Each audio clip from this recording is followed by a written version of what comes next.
Hello friends, आप लोग का स्वागत है मेरे मोटिवेशनल वीडियो में।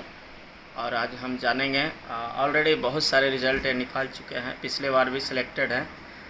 एनटीपीसी आरआरबी में इनका एग्ज़ाम हो गया है। अभी जानेंगे कि इन्होंने कितना स्कोर किया है, लेवल कैसा था एग्ज़ाम में। और पिछले बार इनका प्री में, जो एनटीपीसी का प्री है ग्रेजुएट लेवल, उसमें प्री में जो है कितना मार्क्स था? 87 मार्क्स प्री में था। ठीक है, तो जानेंगे कि पिछले बार 87 किए प्री में, मतलब कि फाइनल मार्क्स आया था उतना, और इस बार कितना किए हैं देखिए। तो पहले बताइए कि इस बार कितना अटेम्प्ट किए? इस बार वही 87 के आसपास, 88 के आसपास अटेम्प्ट ही हुआ, क्योंकि पिछले बार जो था वो मेरा एग्ज़ाम, पहले पिछले बार का जो प्लॉट सेट था 5 से 6 मंथ एग्ज़ाम चला था, तो मेरा सबसे लास्ट में आया था एग्ज़ाम। और पिछले बार बहुत सारे लोग ऑनलाइन रिव्यू देते थे कि कैसा आ रहा है, क्वेश्चन क्या आ रहा है, प्रीवियस ईयर क्वेश्चन पता चल जाता था पहले ही। उसी पैटर्न पे मैं क्या फॉलो करता आया। 5 से 4 मंथ जो मैं जीके पढ़ा वो फिक्स था पिछले साल का, कि जो आ रहा था उस वही पैटर्न पूरे लास्ट तक फॉलो किया गया था। तो उससे मेरे को क्या मिला कि मैं 4 मंथ जब मैं जीके पढ़ा हूँ, तो वो जीके का जो भी, जैसे कांग्रेस से रिलेटेड हर शिफ्ट में क्वेश्चन रहता था, यूएनओ से रिलेटेड रहता था, जो भी क्वेश्चन रहता था वो हर शिफ्ट में रहता था। तो उससे हमको बेनिफिट मिला कि मैं 4 मंथ में पूरा जीके को एकदम कंप्लीट कर लिया था। इस बार तो जानवे करते हैं, नौकरी है अपनी, ड्यूटी कर रहे हैं, डे नाइट है, तो जीके पढ़ना ही नहीं हुआ। जो भी मारे हम मैथ रीजनिंग से ही हैं।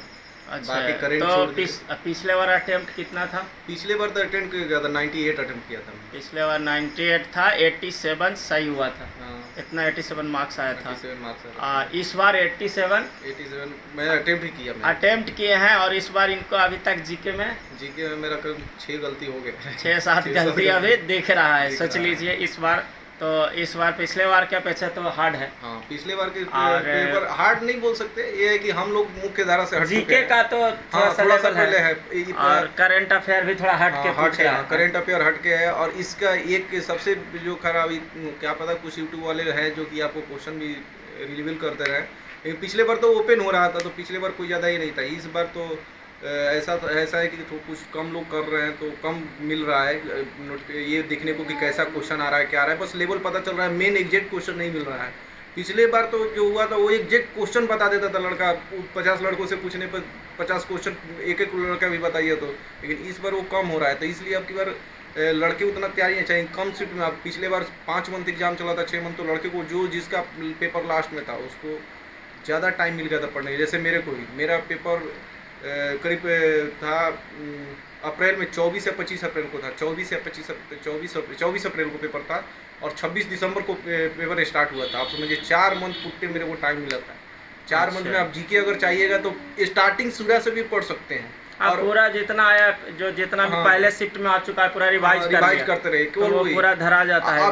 अभी भी मैंने, जैसे मैं पेपर दे के आया, वैसे ही राहुल भाई पेपर दिए, आप दिए, जो पैटर्न मतलब सेम वही पिछले वाला ही पैटर्न है। अगर आपके रिलेशन में या कोई भी लड़का जिनका पेपर बाकी है, जो पेपर दे के आ रहा है ना, उससे A to Z क्वेश्चन पूछिए, मैथ पूछिए, खासकर मैथ पूछिए, रीजनिंग पूछिए, सेम पैटर्न दे रहा है। पैटर्न में कोई चेंज नहीं, खाली डाटा केवल चेंज है। तो इसलिए अभी भी आपको जो 2-3 दिन टाइम है उसमें आप पूरा कर सकते हैं। ये बात तो सही है। नहीं, कल भी राहुल बना के आया तो उन्होंने बोला कि अभी तक रीजनिंग 12 गलती मिल गया। हाँ, मिल ही रहा है। मतलब जीके में 12-13 गलती मिल गया है। हमको भी 9 गलती हमको भी दिख रहा है, तो जीके में गलती हुआ है। जितने भी बच्चा से मिल रहे हैं, एक तो और भी रणधीर किया 72 ही बनाया है, लेकिन उन एक्यूरेसी के साथ मारे हैं पूरा, मतलब बोले कि जो आ रहा था वही मारे हैं। तो वो तो ऐसा है कि फर्स्ट अटेम्प्ट में आप कितना बनाए थे? फर्स्ट अटेम्प्ट में मेरा भी वही गया था, करीब 77 के आसपास। तो ये 77 फर्स्ट में, उसके बाद मेरा टाइम है, मैं बहुत जल्दी और इनका एक चीज़ है कि हम लोग के साथ भी बनाए हैं सेट, तो इनका स्पीड बहुत ज़्यादा है। मतलब कि 90 क्वेश्चन, 100 क्वेश्चन बनाने में 90 मिनट नहीं है, 70 मिनट में ही काम ख़त्म कर देते हैं। तो इनका स्पीड है जो बहुत ही ज़्यादा है। हम लोग को तो 90 मिनट में भी काम पड़ जाता है। तो इनका स्पीड बहुत देखे हैं। मैथ रीजनिंग, मैथ में बहुत फास्ट बनाते हैं। इस बार मैथ कितना बना है? मैथ तो पूरा बना दिया। मैथ में केवल एक मेरा वो क्वेश्चन डाउट है गलती होने का, बहुलक दिया था, आंकड़ा दे दिया था और बहुलक निकालना था, उसका मैं एक्चुअली फार्मूला भूल रहा था, मेरे को ध्यान नहीं, सब चीज़ निकाल करके वो फाइनल में फार्मूला में जो लगा है उसमें थोड़ा सा बाकी रीजनिंग में भी मेरे को ऐसा रीजनिंग कोई हार्ड लगा नहीं।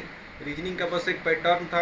रीजनिंग में थोड़ा सा पजल टाइप का, पजल का, हाँ, लेकिन बन जा रहा है, टाइम लग रहा है, बस टाइम लग रहा है लेकिन पजल। 3 आपको क्वेश्चन हमको मिला था मकान वाला, जैसे फर्स्ट फ्लोर सेकंड फ्लोर, वो तो मेरे को भी 3 था। और दो क्वेश्चन था सिटिंग अरेंजमेंट। हाँ, वो 5 क्वेश्चन आ रहा है, माने पजल टाइप का। लेकिन थोड़ा अच्छा से टाइम दीजिएगा, अगर आपके पास टाइम अच्छा बचा हुआ है तो आपसे बैठ जाएगा, ठीक है। तो रीजनिंग में बहुत ज़्यादा नहीं है, इजी टू मॉडरेट है। लेकिन जीके में सबको जिससे पूछ रहे हैं तो सब बता रहा है, कोई 8 गलती, कोई 10 गलती, कोई 12 गलती, 15 गलती। जो भी पढ़ने वाला लड़का है उसका ज़्यादातर रीजनिंग में गलती होता है, जीके में। हाँ, जीके में, क्योंकि जीके से रिलेटेड नहीं, हम ही हैं। हम मैथ रीजनिंग अगर मारेंगे 60 क्वेश्चन है तो उसमें कम से कम 55-56 क्वेश्चन, 57 क्वेश्चन हमारा सही हो जाएगा। लेकिन रीजनिंग अगर आप 50 दे दीजिए, जीके अगर 50 दे दीजिएगा तो मारेंगे तो उसमें हम खुद सिक्योरिटी नहीं देंगे कि हमारे 15 भी सही हो, क्योंकि वो ऑप्शन देख के ही भूल जाता है इंसान कि अब हम ही हैं। सब पढ़ा हुआ जीके मिला, ऐसा कोई जीके नहीं था कुछ, मतलब कि ऐसा कि जो नहीं पढ़ा हुआ है। लेकिन पजल क्वेश्चन टाइप का वो जैसे ना होता है, हम लोग देख करके ऑप्शन में भूल जाते हैं कि ये ऑप्शन होगा, कि ये ऑप्शन कंफ्यूजन भी बहुत होता है। और उसी कंफ्यूजन में हमने भी अटेम्प्ट पूरा ज़्यादा ही ले लिया, ठीक है। तो ठीक है, ज़्यादा अटेम्प्ट लिया है लेकिन 9-10 गलती हुआ है, लेकिन टोटल अटेम्प्ट लिया है, लेकिन सही भी है। मैंने मतलब मैं पूरा वीडियो मतलब देखा हूँ, जो भी है उसमें से मैं पूरा गिन लिया हूँ कि 23-24 क्वेश्चन तो मेरा एकदम सही, एकदम एग्जैक्ट लग रहा है कि एकदम सही मारे हैं, उतना मारे हैं। लेकिन लगभग टोटल मारे हैं तो गलती भी 10 गलती हो गया है। वो हो जाता है कुछ डेटा वाला दे दिया था, डेटा वाला दोनों गलती हो गया। कितना परसेंट, 2 गलती डेटा वाला था तो दोनों गलती हो गया। करंट अफेयर कुछ था तो 3-4 वो भी गलती हो गया, तो होता है। अलग क्वेश्चन का ये रहता है। तो आप देखिए, इंतज़ार करिए, जो भी है कट ऑफ आपको बहुत जल्द, आपको इसके 24 को ख़त्म हो जाएगा। इसके बाद 8-10 दिन में आपको आंसर की नहीं, 10 दिन नहीं लगेगा, 1-2 एग्जाम कैंसिल हुआ है तो उसको, हाँ, उसको होने के बाद 2-4, उसके होने के अगले दिन ही आ जाएगा। अच्छा, उसका एग्जाम ओके होगा, उसके बाद जो भी लड़का जैसे लोड करेगा, 1-2 सेंटर का एग्जाम कैंसिल हुआ है, उनका जो ही हुआ उसके अगले दिन या 2 दिन के अंदर आ जाएगा। क्योंकि ऐसे भी TCS ज़्यादा टाइम नहीं लेती आंसर की देने में, आंसर की जल्दी दे देती है। तो इसका एक बेनिफिट होगा हम लोगों को। ठीक है फ्रेंड्स, मिलेंगे अगले वीडियो में। ये इनका ये फीडबैक रहा, और ठीक है, आई होप, हम आशा कर रहे हैं कि रिजल्ट पीटी तो 15 गुना देगा ना। हाँ, 15 के 20 गुना। हाँ, तो शायद जो भी दे, लेकिन पीटी में लगभग लग रहा है कि जो भी बच्चे सिलेक्टेड हैं पिछले बार उन सबका लगभग पीटी में होगा, ठीक है। मेंस में जो हो तो आप लोग भी जुड़िए, और मेंस में फिर सेट मारा जाएगा, कोशिश किया जाएगा, कोशिश है ना, होना ना होना वाला लक्ष्य। ठीक है, thank you so much friends, मिलेंगे अगले वीडियो में। अभी तक के लिए बहुत बहुत धन्यवाद।